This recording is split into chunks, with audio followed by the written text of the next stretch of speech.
भारत और इंडिया का जो नाम है इसको लेके 2016 तक कोई डिस्कशन नहीं हुआ, कोई दिक्कत नहीं हुई। लेकिन मार्च 2016 में एक पीआईएल डली सुप्रीम कोर्ट के अंदर कि इंडिया का नाम बदलकर भारत कर दो।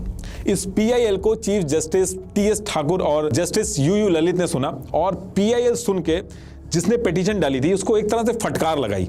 जस्टिस ठाकुर ने कहा कि कोई अथॉरिटी, कोई स्टेट हो, कोई कोर्ट हो, किसी के पास ये पावर नहीं है कि वो ये तय करे कि किसको क्या बोलना चाहिए। लोग अपनी मर्जी से ये तय कर सकते हैं कि उनको भारत बोलना है या फिर इंडिया। लेकिन इसमें एक इंटरेस्टिंग बात यह है कि इस पिटीशन को बीजेपी गवर्नमेंट ने उस टाइम पे अपोज किया था और सुप्रीम कोर्ट को कहा था कि ऐसे कोई सर्कमस्टांसेस नहीं बदले हैं कि हमको कॉन्स्टिट्यूशन अमेंड करके देश का नाम बदलने के बारे में सोचना पड़े। इसके बाद 2020 में फिर से पिटीशन डाली गई, लेकिन इस बार क्या हुआ कि सुप्रीम कोर्ट ने सुनने से ही मना कर दिया, तो वो बात भी आई गई होगी। अब इसके 3 साल बाद यानी कि 2023 करंट सिचुएशन में आते हैं, तो जून 2023 के बाद 28 पॉलिटिकल पार्टीज पटना, बैंगलोर, मुंबई में 3 मीटिंग करती हैं और एक अलायंस बनाती हैं, Indian national developmental inclusive alliance, that is India. और इसका पर्पस ये था कि 2024 का जो इलेक्शन है उसमें ये लोग मिलकर लड़ेंगे। तो ये सारी चीजें चलती रहती हैं, लेकिन 31 अगस्त 2023 को पार्लियामेंट मिनिस्टर जो है वो एक ट्वीट करते हैं और उस ट्वीट में लिखा था कि इस बार सेशन ऑफ पार्लियामेंट बुलाया जा रहा है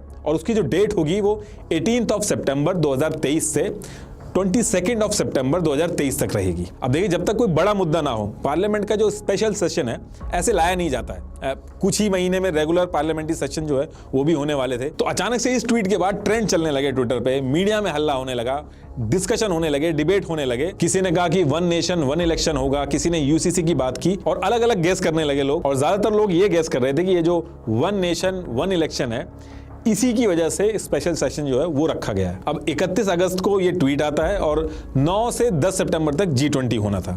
तो जब G20 होता है तो जितने भी इंडिया के नेता होते हैं उनको प्रेसिडेंट ऑफ इंडिया जो है वो इनविटेशन भेजते हैं। अब क्योंकि इनविटेशन जो है वो प्रेसिडेंट भेज रहे हैं तो उनका नाम भी उस इनविटेशन कार्ड में होता है। तो हमारे देश के जो प्रेसिडेंट हैं उन्होंने जो इनविटेशन लेटर भेजा था वो आउट हो गया था और उसके आउट होते ही वायरल हो गया वो इनविटेशन जो था।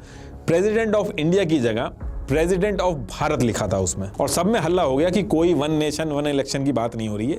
ये लोग, ये जो स्पेशल सेशन है इसमें देश का नाम ही चेंज कर देंगे। और मोदी जी जब G20 में बैठे थे तो आप लोगों ने देखा होगा कि उस टेबल के ऊपर इंडिया की जगह भारत लिखा हुआ था। तो इस पे और हल्ला होने लगा। अब इस पे ऑपोजिशन ने यह कहा क्योंकि हमने अभी हाल ही फिलहाल में इंडिया नाम से एक अलायंस बनाया था, उसकी वजह से ये लोग इंडिया का जो नाम है वही चेंज कर देंगे। और साथ में ये भी कहा कि अगर ऐसा कर रहे हो तो बिल्कुल मत करना, क्योंकि अगर आप भारत नाम चेंज करोगे तो हम जो अपने अलायंस का नाम है वो भारत कर देंगे। तो एक ट्वीट और एक इनविटेशन लेटर जो था उसकी वजह से पूरे देश के अंदर इतनी बड़ी डिबेट स्टार्ट हो गई कि देश का नाम इंडिया होना चाहिए या फिर भारत होना चाहिए। इस पे दोनों तरफ से अलग अलग तरीके से डिबेट शुरू हो गई कि आर्टिकल 1 में इंडिया दैट इज भारत लिखा है तो इसका मतलब दोनों नाम यूज हो सकते हैं। किसी ने कहा नहीं इंडिया यूज होगा, अलग अलग डिबेट शुरू हो गई। तो देखिए, कॉन्स्टिट्यूशन में इंडिया दैट इज भारत है और अगर हिंदी वर्जन देखोगे तो भारत अर्थात इंडिया, ये दोनों नाम इंटरचेंज होके बड़े आराम से यूज हो सकते हैं। जिसका जो मन करे वो यूज कर सकता है। लेकिन दिक्कत तब आती है अगर कोई ये कहे कि सिर्फ इंडिया ही नाम होना चाहिए या फिर ये कहे कि सिर्फ भारत ही नाम होना चाहिए। अगर गवर्नमेंट ने ये सोच लिया कि इंडिया को पूरी तरीके से हटा के भारत करना होगा तो उसके लिए कॉन्स्टिट्यूशन में बदलाव करने होंगे। और अगर गवर्नमेंट चाहे तो बड़े आराम से ये चेंज हो सकता है, मतलब कि इंडिया पूरी तरीके से हटके उसका नाम भारत हो सकता है। लेकिन उसके लिए करना क्या क्या होगा? देखिए, उसके लिए गवर्नमेंट को आर्टिकल 1 में अमेंड करना होगा, एक बिल लाना होगा। लेकिन ये जो बिल होगा ये नॉर्मल बिल की तरह पास नहीं होगा। तो होता क्या है कि पार्लियामेंट के अंदर अगर कॉन्स्टिट्यूशन के अंदर अगर कोई अमेंडमेंट करने हैं तो आर्टिकल 368 के हिसाब से 2 तरीके होते हैं। तो पहला सिंपल मेजोरिटी अमेंडमेंट और दूसरा होता है स्पेशल मेजोरिटी अमेंडमेंट। मान लो अगर कोई नया स्टेट बनाना है या फिर किसी स्टेट की राज्यसभा की सीट है उनको बढ़ाना है तो ये सब एक सिंपल मेजोरिटी अमेंडमेंट जो है उससे हो जाता है। इसमें बस इतना चाहिए होता है कि 50% पार्लियामेंट का सपोर्ट चाहिए होता है। लेकिन स्पेशल मेजोरिटी अमेंडमेंट के केस में क्या होता है, 2/3 यानी कि 66% पार्लियामेंट के लोग सपोर्ट में होने चाहिए। तो अगर भारत नाम रखना है तो ये दूसरा वाला स्पेशल मेजोरिटी अमेंडमेंट ये चलेगा, मतलब कि 66% पार्लियामेंट सपोर्ट में होना चाहिए। और एक्सपर्ट का ये भी कहना है कि देश का नाम जब भी चेंज होगा तो उस केस में आधे जो स्टेट हैं उनका भी अप्रूवल चाहिए होगा। ये सारी चीजें देख के पाकिस्तान भी इसमें घुसा। पाकिस्तान की हिस्टोरियन है आयशा सिद्दीका, इन्होंने कहा कि अगर इंडिया ऐसा करेगा तो पाकिस्तान की एक लंबी जो इच्छा है ना उसका नाम इंडिया रखने की, वो पूरी हो जाएगी। और इधर इंडिया एयरलाइंस के जो नेता हैं वो भी ये कह रहे हैं कि अगर हमारी वजह से नेम चेंज कर रहे हो तो भैया बिल्कुल मत करो, हम तो एक मीटिंग करेंगे, इंडिया की जगह भारत कर देंगे। अब देखिए इसमें ऐसा नहीं है कि इंडिया पहली कंट्री होगी जिसने अपने देश का नाम चेंज कर दिया है। 1989 में बर्मा ने म्यांमार कर दिया अपने आप को। जनवरी 2020 में हॉलैंड के दोनों नॉर्थ और साउथ रीजन को नीदरलैंड में मर्ज कर दिया गया था। 19th सेंचुरी में ब्रिटिश एम्पायर ने जो श्रीलंका है अभी उसका नाम सिलोन कर दिया था, बाद में उसको चेंज करके फिर से श्रीलंका कर दिया गया। 1935 में पर्शिया की सरकार ने पर्शिया को ईरान बुलाया। द फ्रेंच रिपब्लिक अपने आप को फ्रेंच कहलाता है। देखिए नाम तो बहुत बार चेंज हुए हैं, लेकिन इसके साथ साथ एक और इंटरेस्टिंग फैक्ट है कि जो बहुत बड़ी बड़ी कंट्रीज हैं उनके जो नाम है वो भी उनकी कंट्री के नाम नहीं है, वो नाम भी उनको दिए गए हैं। जैसे कि अमेरिका, ब्रिटेन, जर्मनी, ये इनके ओरिजिनल नाम नहीं है, इनको जिन्होंने कॉन्कर किया था उन्होंने ये नाम दिए थे। तो देखिए इंडिया का जो नाम है वो चेंज तो हो सकता है, लेकिन अगर नाम चेंज होता है तो उस केस में दिक्कत क्या क्या आएगी। देखिए कंट्री का जो नाम है वो एक ब्रांड की तरह वर्क करता है और रिसर्चर जो है इसको कंट्री ब्रांड इक्विटी से कैलकुलेट करते हैं। फिलिप कॉटलर और डेविड इनके रिसर्च पेपर के हिसाब से एक कंट्री का जो नाम होता है वो किसी भी प्रोडक्ट की वैल्यू को बढ़ाता या घटाता है। जैसे कि हम अगर कोई मेड इन स्विट्जरलैंड का प्रोडक्ट खरीदें तो उसकी जो ब्रांड वैल्यू है वो मेड इन पाकिस्तान की ब्रांड वैल्यू जैसी नहीं होती है। तो कंट्री का जो नाम है वो एक ब्रांड की तरह बन जाता है और जो उस कंट्री के प्रोडक्ट्स होते हैं उन प्रोडक्ट्स को बाकी देश में हेल्प करता है और कस्टमर के जो परचेजिंग डिसीजंस हैं उनको इन्फ्लुएंस करता है। जब लोग किसी देश का नाम लेते हैं तो उससे उन लोगों के मन में उस देश की जो इमेज होती है वो एक्टिवेट हो जाती है और ये लोगों के परचेज करने के, इन्वेस्ट करने के, ट्रैवल करने के और किसी देश में जाके बसने के डिसीजन को भी इन्फ्लुएंस करता है। इसलिए जब भी किसी कंट्री का नाम चेंज होता है तो उसकी इकोनॉमी, इंपोर्ट, एक्सपोर्ट हर चीज पर असर पड़ता है।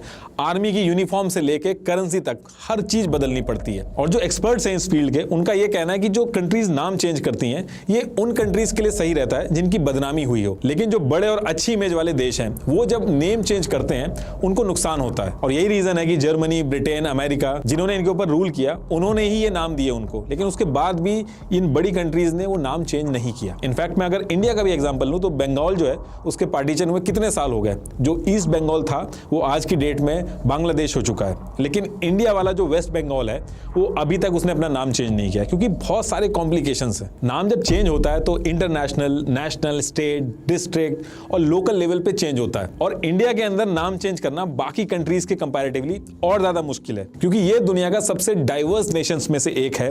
अलग अलग लैंग्वेज की वजह से हर लैंग्वेज में इसको चेंज करना पड़ेगा। नाम जब बदलना होता है तो कई सारे कामों में पैसा खर्च करना होता है, मैप्स को अपडेट कराना होता है, नेविगेशन सिस्टम जो होता है वो अपडेट होता है, अलग अलग ऑफिसेज में यूज किए जाने वाले जो कागज वगैरह होते हैं उनको बदलना होता है। इसके अलावा प्राइवेट बिजनेसेस, कॉर्पोरेट हाउसेस और नॉन गवर्नमेंटल इंस्टीट्यूट्स इनका भी खर्चा होता है। एक कंट्री के नए नाम के साथ ब्रांड बनाने में सेम वही दिक्कत आती है जैसे एक कंपनी के ब्रांड बनाने में आती है। जैसे वो मैंने KFC वाला एग्जांपल दिया था और यही बहुत बड़ा रीजन था जिसकी वजह से जिन्ना और नेहरू जी दोनों इंडिया ब्रांड के लिए लड़ रहे थे। और ये बात भी सच है कि जो जोश भारत माता की जय बोलने में आता है, भारत वर्ड यूज करने में आता है, वो अलग होता है, उसकी फीलिंग अलग होती है। इससे हमारा कल्चर भी प्रमोट होता है, इससे हमारी हिस्ट्री प्रिजर्व रहती है। लेकिन इन सारी चीजों के साथ एक कॉस्टिंग भी जुड़ी है, वो भी डिस्कस कर लेते हैं। देखिए देश का जो नाम बदलना है वो ऐसा नहीं है कि बस लेटर हेड पे नाम लिखा और बदल दिया। ये सब काम छोटी मोटी कंट्रीज तो कर लेती हैं, लेकिन इंडिया जैसी कंट्री जिसका इन्फ्लुएंस आज की डेट में काफी तेजी से बढ़ रहा है उसके लिए काम आसान नहीं होगा और काफी महंगा सौदा भी होगा। 2018 में इलाहाबाद का नाम बदल के प्रयागराज कर दिया गया था। तो गवर्नमेंट के जो एस्टिमेट्स के हिसाब से ही स्टेट गवर्नमेंट को इसमें